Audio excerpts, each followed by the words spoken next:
안녕하세요. 마인드밀입니다. 오늘 읽을 책은 감사하면 달라지는 것들.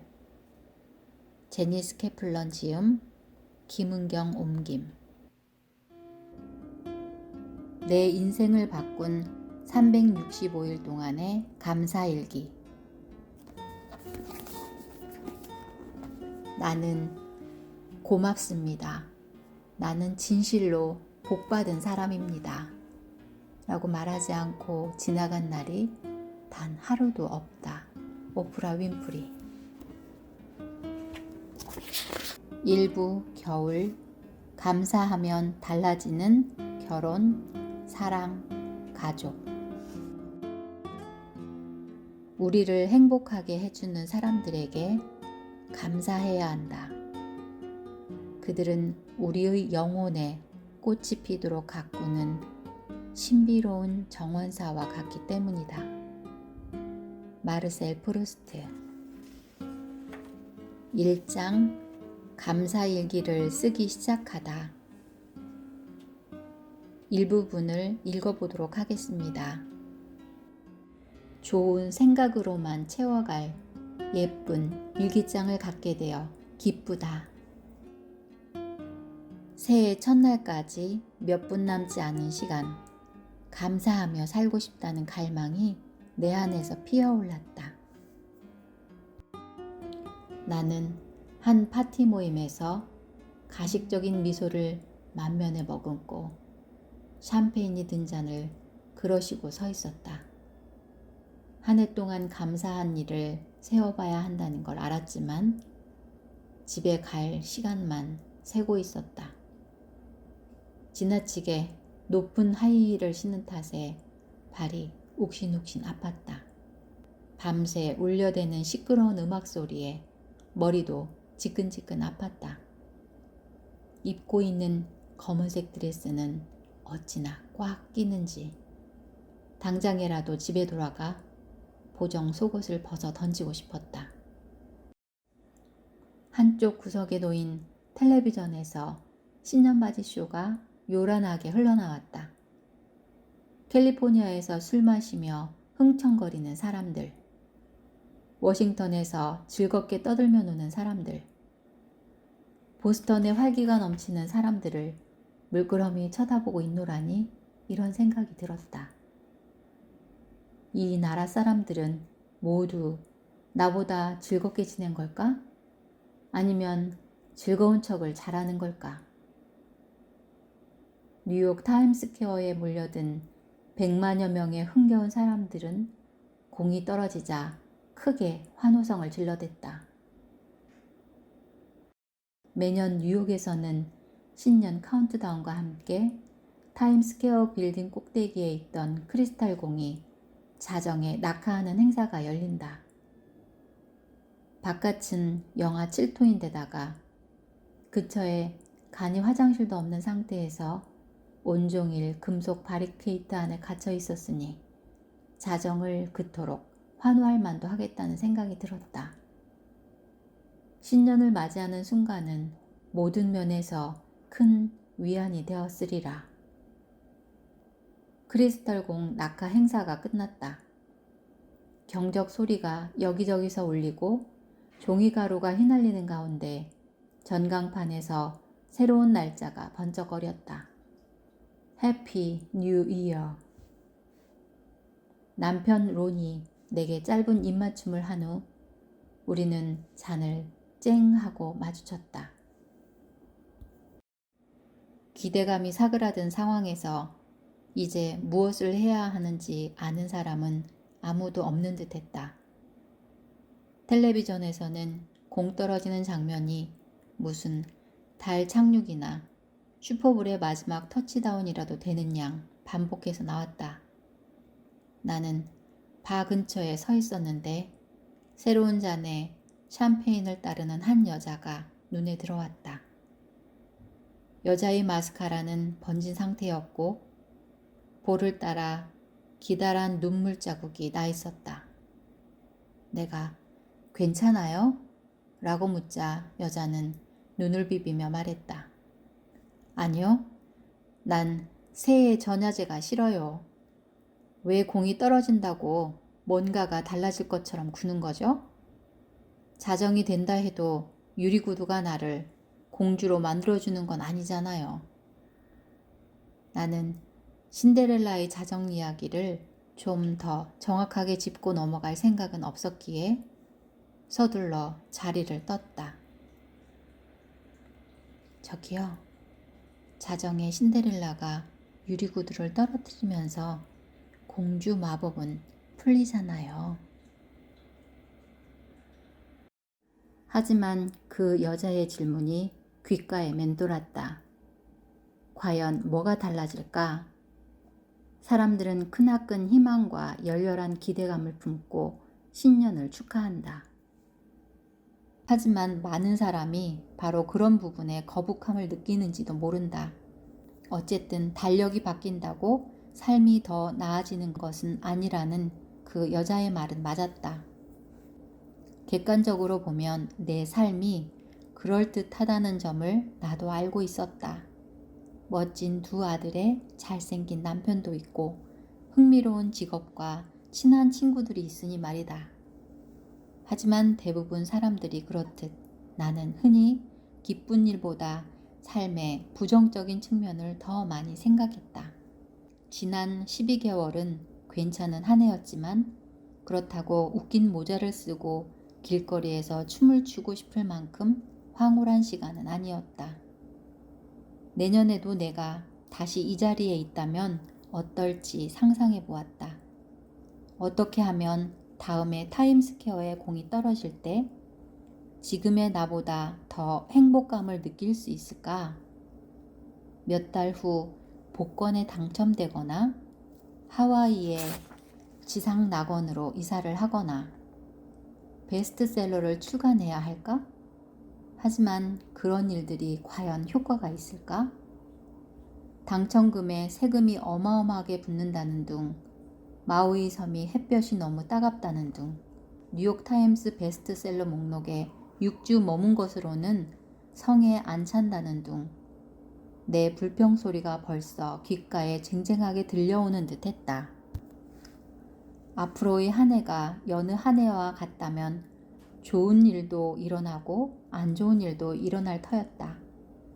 나는 최근에 감사를 주제로 한 전국적인 규모의 설문조사를 감독했고 MBC 투데이 쇼에도 나가 그와 관련한 이야기를 나눴다. 그 조사를 계기로 긍정적인 태도에 대한 생각이 움튼 나는 많은 관련 자료를 찾아보았다. 그 덕분에 앞으로 12개월 동안 내가 어떻게 느낄지는 실제로 일어난 일보다는 매일 내 기분, 감정, 태도와 더 관련이 있다는 사실을 알게 되었다. 중요한 것은 환경이 아니라 그 환경에 내가 어떻게 반응하느냐 하는 점이다. 멋진 일이 일어나기만을 소극적으로 기다리면서 항상 뭔가 잘못됐다고 느끼며 살 수도 있는 거고, 내게 어떤 일이 일어나든 받아들이고 더 많은 감사거리를 찾으며 살 수도 있는 것이다. 나는 코트를 가지러 갔다가 신데렐라가 되지 못한 그 여자도 코트를 챙기는 것을 보았다. 멋진 한 해가 되길 빌어요. 내가 말했다. 설마 그렇게 되겠어요? 그 여자가 대답했다. 아마 작년보다 더 나은 한 해로 만들 수 있을 거예요. 그건 그렇고 정말 예쁜 코트네요. 나는 그녀가 갈색 양털 코트를 입을 때 이렇게 말했다. 오래된 거예요. 새 걸로 사고 싶은데 그쪽 코트가 더 멋진데요. 내 코트 역시 오래되었고 소매에 얼룩도 있다고 말할 수 있었지만 그러지 않았다. 긍정적인 기분, 감정, 태도를 지니기로 하지 않았던가. 갑자기 코트가 내 인생을 상징하는 물건처럼 생각되었다. 내가 코트를 가지고 있다면 그것에 감사해야 했다. 나는 불평하는 여자가 되고 싶지는 않았다. 따뜻하고 편하긴 해요. 나는 두 손을 주머니에 넣으며 밝게 말했다. 이런. 손가락 하나가 한쪽 구멍 안쪽으로 쑥 들어가 버렸다. 하지만 구멍도 얼룩도 지저분한 옷단도 이제 문제될 건 없었다. 다가올 한 해를 좀 더 행복하게 살기로 계획했다면 바로 지금의 내 태도부터 달라져야 했으니까. 다음 날 아침 나는 계획한 시간보다 더 일찍 일어났다. 온화한 겨울 햇살이 맨하튼 중부에 있는 우리 아파트의 주름진 커튼 사이로 흘러들어왔다. 오랫동안 교회에 살던 우리는 2년 전에 도시로 이사했다. 나는 지금의 집에 큰 창문과 강물이 보이는 탁 트인 경치가 좋았다. 장성한 아들들은 우리가 맨하탄에서 교회처럼 느껴지는 지역을 찾았다며 우스갯소리를 했다. 기상예보에서는 눈보라가 몰아칠 거라 했다. 사실 겨우내 눈이 많이 내렸고 몹시 추웠다. 하지만 나는 그런 생각에서 벗어나 잿빛 하늘 사이로 살짝 비치는 햇빛을 음미했다. 부엌에서 달그락거리는 소리가 들렸다. 나는 얼른 청바지와 티셔츠를 걸쳤다. 그리고 아침을 만들고 있는 남편에게 냅다 뛰어갔다. 그날 아침엔 우리 두 사람뿐이었는데도 남편은 동네 사람들 모두에게 대접할 수 있을 만큼 많아 보이는 재료를 조리대에 펼쳐놓았다. 나는 남편에게 살짝 입맞춤하고 아침 인사를 건넸다. 당신은 내가 감사할 줄 모르는 것 같아? 내가 물었다. 프렌치 토스트에 감사할 필요는 없어. 남편은 레인지 위에서 지글지글 익는 빵 조각을 휙 뒤집더니 뒤이어 말했다. 다 내가 좋아서 하는 일이야. 그게 말이지. 아침으론 양이 너무 많아. 당신은 내가 감사하는 것 같아? 인생을? 아, 인생 말이군.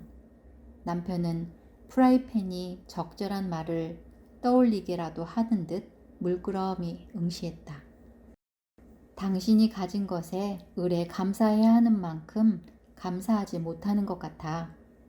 잘 되는 일은 생각지 않고 잘 안 풀리는 일에 너무 신경을 쓰잖아.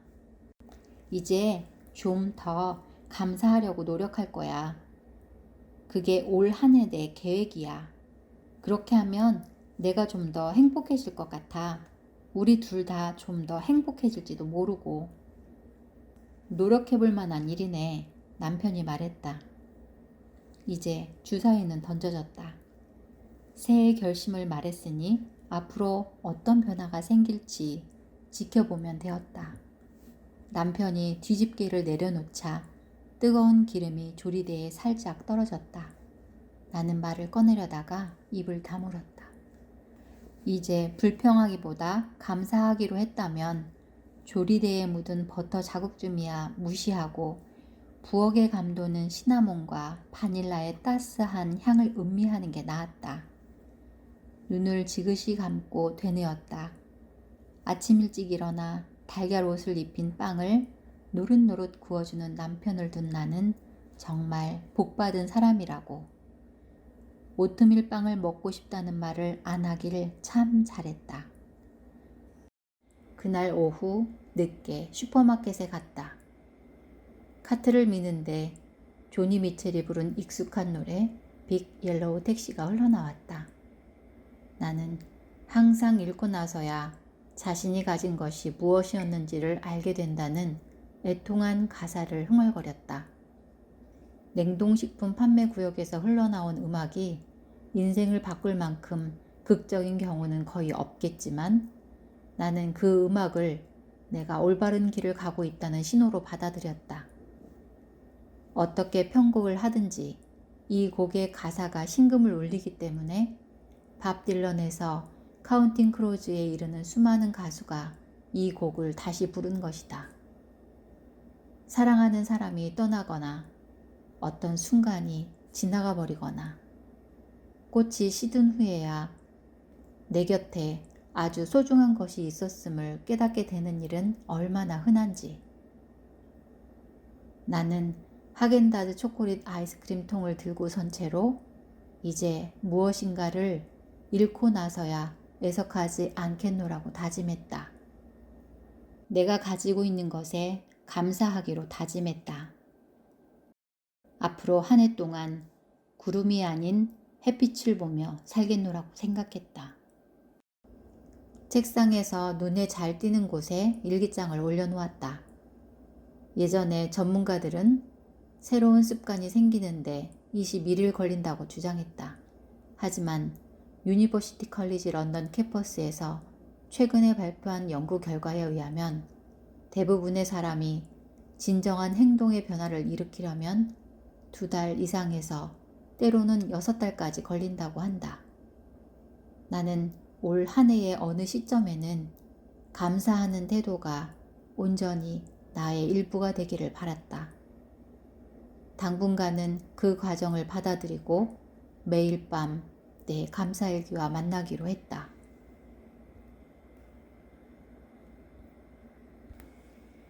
함께 해주셔서 감사합니다.